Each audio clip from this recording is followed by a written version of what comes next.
මෙවැනි ධර්ම දේශනා දිනපතා නැරඹීමට ඔබගේ YouTube නාලිකාව සබස්ක්‍රයිබ් කර ඔබ සමග එකතු වෙන්න ඔබ සැමට තෙරුවන් සරණයි. බක්කුල මහරහතන් වහන්සේ අවුරුදු කීයක් ආයු වැළඳුවද? අවුරුදු 160ක් විතර උන්වහන්සේ ජීවත් වුණා. පින්නතනේ බක්කුල මහරහතන් වහන්සේ පැවිදි ජීවිතේ කවදාවත් නිදාගෙන නැහැ. ඉරියව් තුනයි බක්කුල මහරහතන් වහන්සේට තිබ්බේ. එක්කෝ ඉඳගෙන ඉන්නවා, එක්කෝ සක්මන් කරනවා, නැත්තම් හිටගෙන ඉන්නවා.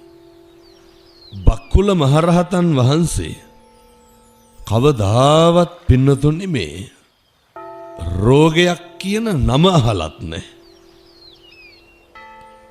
80 මහා ශ්‍රාවකයන් වහන්සේලා අතර නිරෝගී සම්පත්තිය අතරින් අග්‍රස්ථානය ලැබපු උන්වහන්සේ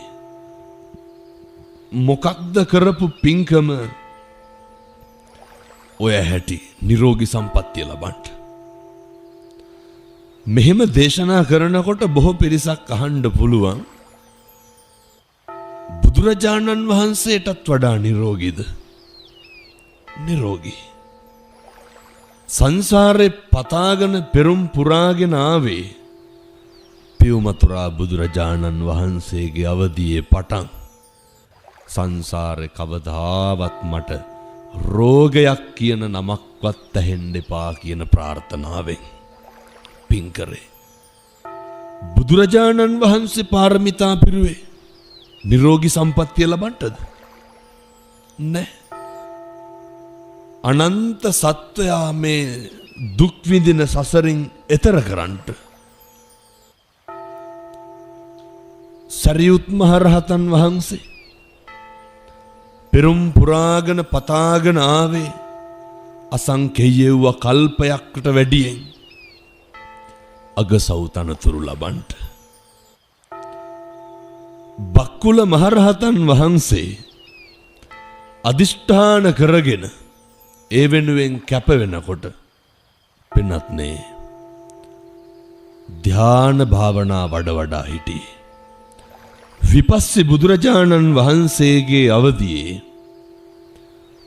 බක්කුල මහරහතන් වහන්සේ ආත්ම භාවයේ ඍෂිවරයෙක් උඩින් වඩිනෝ.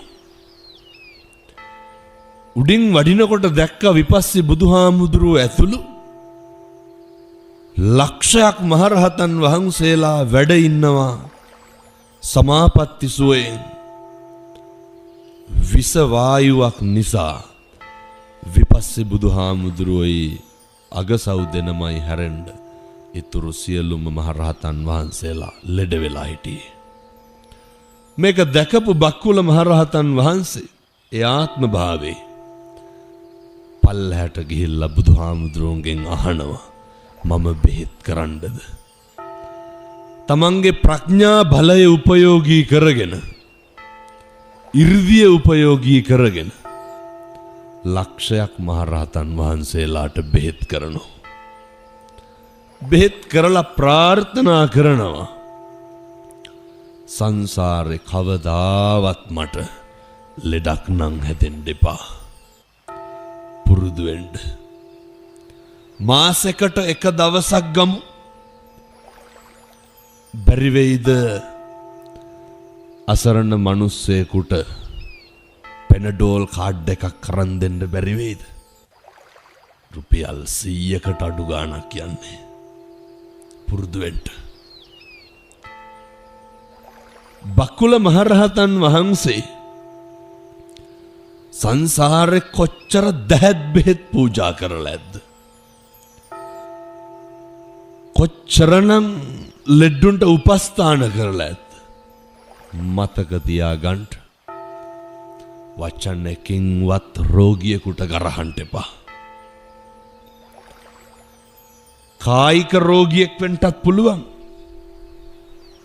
මම මේ හරි කරුණාවෙන් දේශනා කරන්නේ. හම්බෙච්ච මනුෂ්‍ය ආත්ම භාවය පින්නතුනේ අපි නොදැනුවත්ව කියන එක වචනයක් නිසා සසර දිග්ගැස්සෙන්ට පුළුවන්. ඔය අපේ පින්නතුන් නිරන්තරයෙන් කියන වචනයක් තමයි ඔය පිස්සෙක්නේ කියලා කියනවනේ. පිස්සුනේ කියලා කියනව නේද? අද ඉඳන් එහෙමවත් කියන්න එපා. මෙහෙම බණ ටිකක් අහන්න ලැබෙන්නේ අපි සංසාරේ කාටවත් දොස් කියලා නැති නිසා. පුරුදු වෙන්න වචනකින්වත් කෙනෙකුට නිග්‍රහ කරන්න එපා.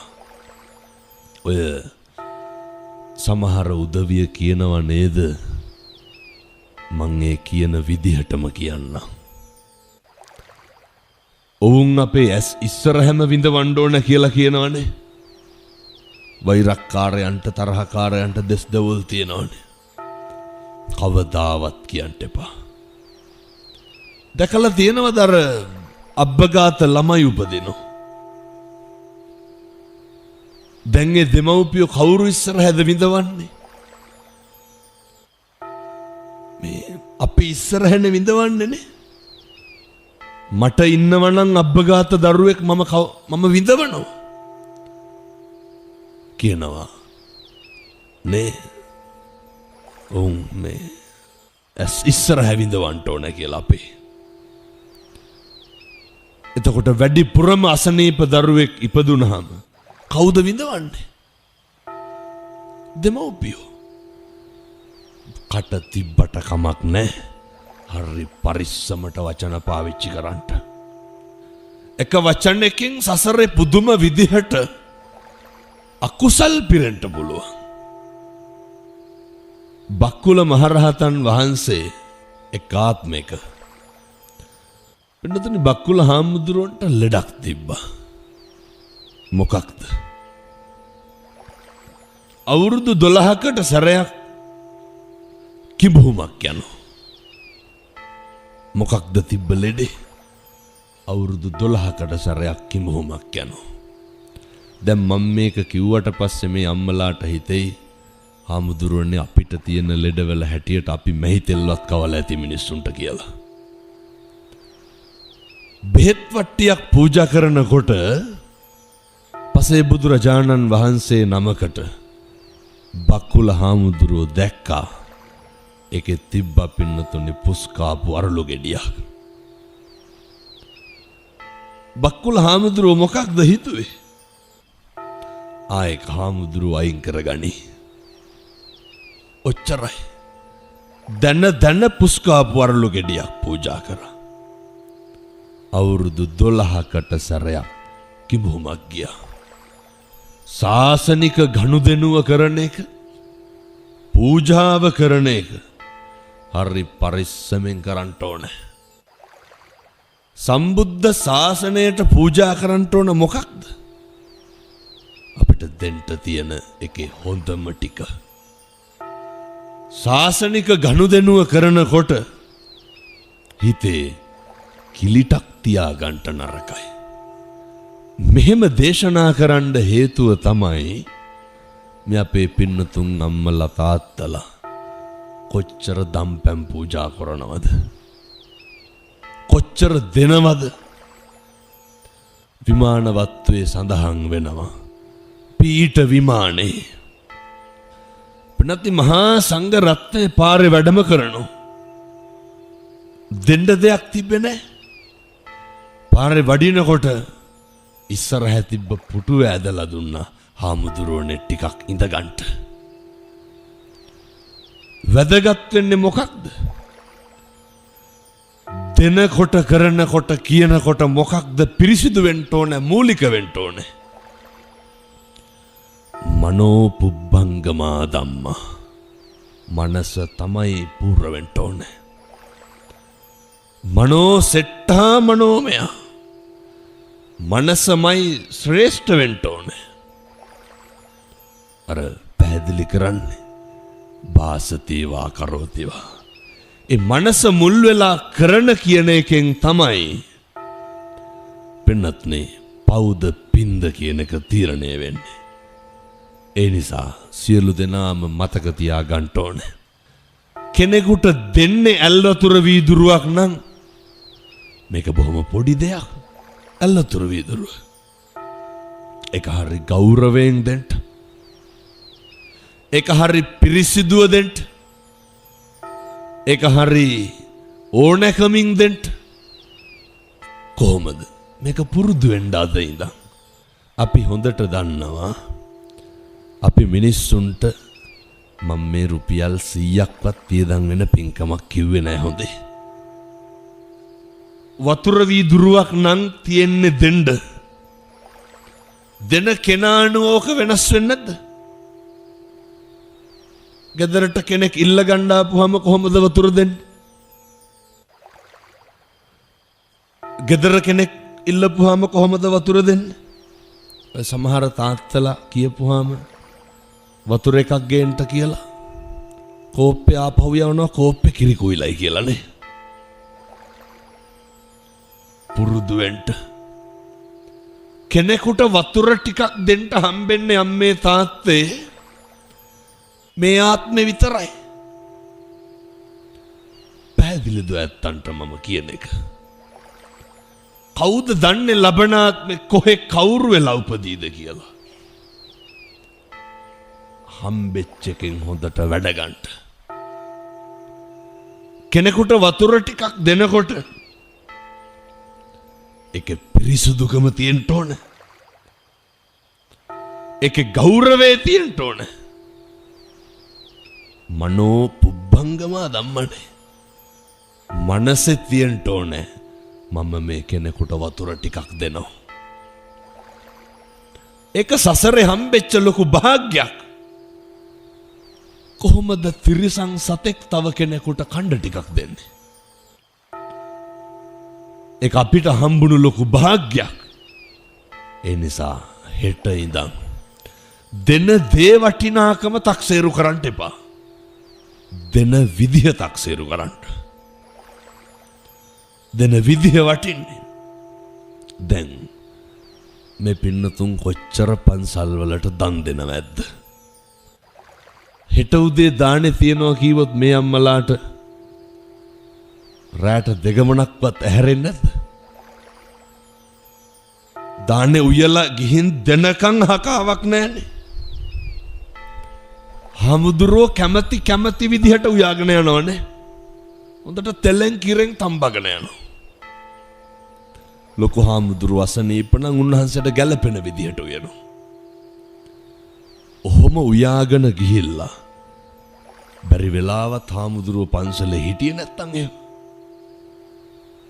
මම දැකලා තියෙනවා අපේ අම්මලාගේ මූණු දෙක වගේ වෙනවා.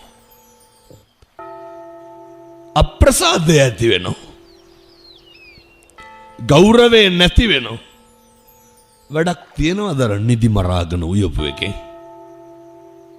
පුරුදු වෙන්න. හාල් ටික ගරනකොට දීලා දාන්න. පලා ටික කපනකොටම දීලා දාන්න. එතකොට ඔය ප්‍රශ්නේ ඉවරයි. වළඳන නොවළඳන එක හාමුදුරුවන්ගේ වැඩක්. දෙන එක කාගේ වැඩක්ද? දෙන එක අපේ වැඩක්.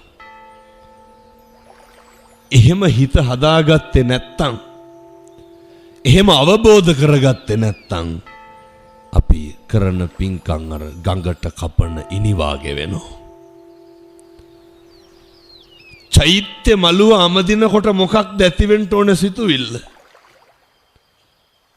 පින්නතුනේ, බුදුරජාණන් වහන්සේ ගෙන් භික්ෂුන් වහන්සේලා අහනවා, අදටත් පින්නතුනි ධාතු කරඬුව වඩම්මනකොට නැගිටිනවද නැගිට වෙනවද? නැගිට වෙනවනේ. පුදුම ගෞරවයක්. ඒ ගෞරවය ගැන සමාලෝචනය කරන්නට අපේ වචන පොහොසත් නැහැ. උන්වහන්සේ තරම් ලැබීමට සුදුස්සෙක්, භාග්‍යවතුන් වහන්සේ තරම් පිදීමට සුදුස්සෙක්. මේ අසංකේය වූ කල්ප ලක්ෂ 4ක් පාරමිතා පුරලා සම්පූර්ණ කරලා උන්වහන්සේට සම කරන්නට කෙනෙක් නැහැ. උන්වහන්සේගේ ගෞරවය ගැන මේ ලෝකේ එකම වෙලාවට මෙච්චර විදිහට පිදුම් ලබන පුද්ගලයෙක් ඉන්නවා නම් ඒ කවුද? අපේ බුදුරජාණන් වහන්සේ. උදේ 5-7 අතර කී තැන් ලක්ෂයක නම් බුද්ධ පූජාව තියෙනවද? ඔහොම කාටද හම්බෙන්නේ? තථාගතයන් වහන්සේ කොච්චර පෙරම් පුරන්නේද? කොච්චර පාරමිතා පූර්ණේ කරන්නේද? තථාගතයන් වහන්සේ තරම් අතාරින්ට උන්වහන්සේ කොච්චර සංසාරේ දීලාද? ඒ නිසා දෙන්න සේරටම පුළුවන්. මතක තියාගන්න අතාරින්න බෑ. දෙන්න ඕන කෙනෙකුට පුළුවන්. අතාරින එක තමයි ගැටලුව. ඔය මේ දායකයෝ එහෙම නැතුව ඇති. මට මතකයි එක දායකයෙක් 7 දවසේ දානෙට වතුර පෝච්චියක් පූජා කරා. අර දැන් 3 මාසේ දානෙ දෙන්න බඩු අරයි යන්න එනවනේ පන්සලට. බඩු අරගෙන යන්න ඇවිල්ලා මගෙන් අහනවා අපි අර දීපු පෝච්චිය තියනවද කියලා. ඒක දුන්නේ කවද්ද? මාස 3කට කලින්. තව වෙනකන් අතෑරලා නැහැ. අතාරින එක හරි අමාරුයි. ඒක ප්‍රගුණ කරන්න ඕන එක. ඒකයි මම පැහැදිලි කරන්නේ. ඔක දැම්ම පුරුදු වෙන්න. ඔක දැම්ම පුරුදු වෙන්න. මෙහෙම දේශනා කරන්න හේතුව බුදුහාමුදුරන්ට තිබ්බේ ගෞරවය ලැබීම පිදීම. උන්වහන්සේ සංක බෝධිසත්ව වෙලා ඉපදිලා ඉන්නකොට පුතෙක් හිටියා සුසීම කියලා. දැන් මෙහෙත් ඕන තරම් පන්සල තියෙනවා, චෛත්‍ය තියෙනවා. දැන් මේ ධර්ම දේශනාවනේ ගුවන් විදුලියෙන් මුළු ලෝකෙම මිනිස්සු අහනවා. මේ අහන ඕන කෙනෙකුට පුළුවන් මේ වැඩේ කරන්න. චෛත්‍ය මළුව අමදින්ට අපේ බෝධිසත්වයෝ තමන්ගේ පුතා වෙච්ච සුසීම පසේ බුදුරජාණන් වහන්සේගේ ධාතු තැන්පත් චෛත්‍ය වල් පැලෑටි ගලවලා පිරිසිදු කරලා සුදු වැලි ඉස්සා ඔච්චරයි කරපු පින්කම. අදටත් බුදුහාමුදුරුවන්ට ගරු කරන්නේ ඇයි? බුදුහාමුදුරුවෝ දේශනා කරනවා මට මිනිස්සු මෙච්චර මහණෙනි ගරු කරන්නේ පසේ බුදුරජාණන් වහන්සේලාගේ ධාතු තැන්පත් චෛත්‍යයක් පිරිසිදු කරා. ඔච්චරයි. ඕක කරගන්න බැරිද අපිට? පුළුවන්. ගහන ඉදල් පාරක් ගානේ මොකක්ද ඇති වෙන්න ඕන සිතුවිල්ල? අධිෂ්ඨාන කරන්න. නමස්කාරය කියනකොට මොකක්ද ඇති වෙන්න ඕන සිතුවිල්ල? දැන් මම මේ පින්නතුන්ගෙන් ඇහුවොත් එහෙම මතකද තතියම්පි ධම්මං සරණං කිව්වද නැද්ද කියලා? එහෙම ලොකු නිච්චියක් නැතු ඇති. ඇයි? මේවා හරි සිහියෙන් කරන්න ඕන හැම එකක්. පන්සිල් ටික ගන්ට හම්බෙන්නේ කවුද දන්නේ මේ සංසාරය අය කල්ප ගානකින් නමස්කාර කියන්න පුළුවන් වෙයිද බැරි වෙයිද කියලා. නමස්කාර කියනකොට හිතේ මොකක්ද ඇති වෙන්න ඕනේ? මගේ බුදුහාමුදුරුවන්ට නමස්කාර වේවා. ඕක කියා ගන්න පුළුවන් අපිට විතරයි. බුද්ධං සරණං ගච්ඡාමි කියලා කියනකොට හිතේ මොකක්ද ඇති වෙන්න ඕන? බුදුන් සරණ යමි. කවදා හරි සංසාරේ බුදුන් සරණ යන්න නම් ඔන්න ඔය අධිෂ්ඨානේ තියෙන්න ඕනේ. පැහැදිලිද මම කියන එක? අපි දන්නව මිනිස්සු සිල් ගත්තට රකින්න හරි අමාරුයි. හැබැයි පුළුවන් පාණාතිපාතා වේරමණී සික්ඛාපදං සමාදියාමි කියනකොට මොකක්ද ඊළඟට ඇතිවෙන්න ඕන සිතුවිල්ල? එක ශික්ෂාපදයට මම කාරණා 3 ගානේ කියනවා. මේක හෙට ඉඳන් මතක තියාගෙන කියන්න. මම ප්‍රාණඝාතයේ වළකමි කියන ශික්ෂාපදේ සමාදන් වුණා. දැන් පින් සිද්ධ වෙන්නේ නැද්ද? පින් සිද්ධ වෙනවා. ඊළඟට මම ප්‍රාණඝාතයෙන් වළකෙමි මම අදිෂ්ඨාන කරනවා. අන්න සසරට අදිෂ්ඨාන කරනවා. 80 මහා ශ්‍රාවකයන් වහන්සේලා සියල්ල ලැබුවේ කල්ප ගාණක් අදිෂ්ඨාන කරලා පෙරම් පුරලා. පුරුදු වෙන්න. ඒ පිනෙන් ඒ අදිෂ්ඨානයේ බලයෙන් මට ප්‍රාණඝාතයක් සිද්ධ කරන්න හිතක් පහළ නොවේවා. මදුරුවෙක්වත් මරන්න එපා. වැඩිපුරම මදුරුව මරන්නේ කනවටද කෑ ගහනවටද? මදුරුවගේ දරන්න පුළුවන් කන එකද කෑ ගහන එකද? ඇත්තෝ කියයි හාමුදුරුවනේ කන එක නම් මේක පාරක් තොහ කියලා ගාපුවම ඒක ඉවරයි. කෑ ගහන එක හින්දානේ කේන්ති යන්නේ. නැද්ද? අපිට පුරුද්දක් නෑ මොකක්ද? මේ මදුරුවෙක් කෑ ගහන එක දරන්න පුරුදු වෙන්න. තථාගතයන් වහන්සේ ඉගැන්වුවේ පුට්ටස්ස ලෝක ධම්මේහි චිත්තං යස්සන කම්පති. රොගන්නන්නේ සේලෝ යතා ඒක ගණෝ වාතේන සමීරති. ඒවං නින්දා ප්‍රශංසාසුන සමජ්ජන්ති පණ්ඩිතා. හම්බෙච්ච මනුෂ්‍ය ආත්ම භාවය ඔක අදිෂ්ඨානශීලී වෙන්න ඕන. කවදාවත් කරන්නේ නැහැ කියන වීරිය තියෙන්න ඕන. පුරුදු වෙන්න. මේ ලෝකේ තියෙනවා පින්නතුනේ දරා ගන්න ඕන කියලා එකක්. දැන් ඔය ගෙවල් වල ඉන්නකොට මම දැකලා තියෙනවා මේ උපාසක පිරිස නම් එහෙම නැතුව ඇති. සමහර අපේ අම්මලා බුදුන් වැඳ වැඳ ඉන්නවා. සමහර පූසෝ ඉන්නවා ඇවිල්ලා කකුල එතෙනවා කියන එකේ ඉවරයක් නැහැ.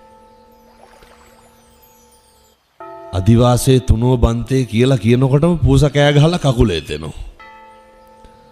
මම දැන් ස්තෝප්පේ කිරියම්ම බුදුන් වඳිනවා. හොඳ දන්නේ මම එළියේ ඉන්නවා කියලා. මට ඇහුණා තොක් ගාලා ගහනවා. හොඳා.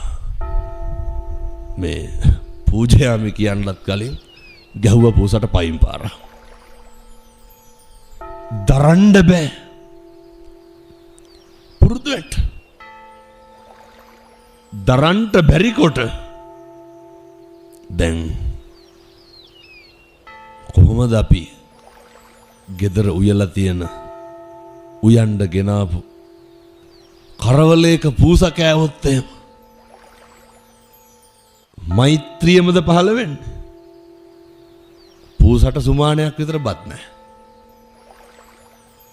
කාලා තියෙන්නේ කරවල 100ක් විතර. 100ක් කාලත් නැහැ පහුරු ගහලා. අය තියෙයිද දරා ගැනීම? අපූර්වට කියනවා පව් තමයි කරන්න දෙයක් නෑලු. කියන්නේ නැද්ද? පව් තමයිලු අපිටත් කියන්න තියෙන ඕක තමයි. පව් තමයි ඉතින් කරන්න දෙයක් නෑ. පව් තමයි. පුරුදු වෙන්න. ශාන්තිවාදී ජාතකේ අපේ බෝධිසත්වයෝ ඇස් ඉස්මස්ලේ ගලවනකොට කටු මිටි වලින් ඇඟ තලනකොට එක වචනයක් අකුසලයට බරව පිට වුණාද? නැහැ. සංසාරේ පුරුද්දක් තියෙන්න ඕනේ. වීරිය කරලා මේවා දරා ගන්න පුළුවන් වෙන්න ඕනේ. අටලෝ දහමේ උගන්වන්නේ නින්දාව ප්‍රශංසාව දෙකක් නෑ එකයි තියෙන්නේ. ඔය කියනව නේද හාමුදුරුවනේ කරපු දෙයක්වත් නෑ කියපු දෙයක්වත් නෑ බුම්මගෙන ඉන්නවා කියලා. ඔය මේ උපාසක පිරිසගේ ගෙවල් වල එහෙම නැතු ඇති. බොහෝ පිරිස්වල නැන්දම්මලේලි ගස්ඨනේ තියෙනවා. බොහෝ ගෙවල් වල තියෙනවා. කසාත බැඳලා ආපු පළවෙනි සතිය කොහොමද ගෙවෙන්නේ? අර කියනවනේ දලුතගෙන ආපු මනමාලි වහලෙත් ගොම ගන්නවා කියලා. එච්චරටම වැඩ ප්‍රශ්නයක් නැහැ. ජීවිතේ පුරුදු වෙන්න ඒ විදිහටම හැමදාම ඉන්න. කිසිම කෙනෙක් ගැන මම මේ කියන එක හොඳට අහගන්න ඕනේ. පින්නතුනේ ප්‍රතිරූපණං ගොඩනගන්න එපා.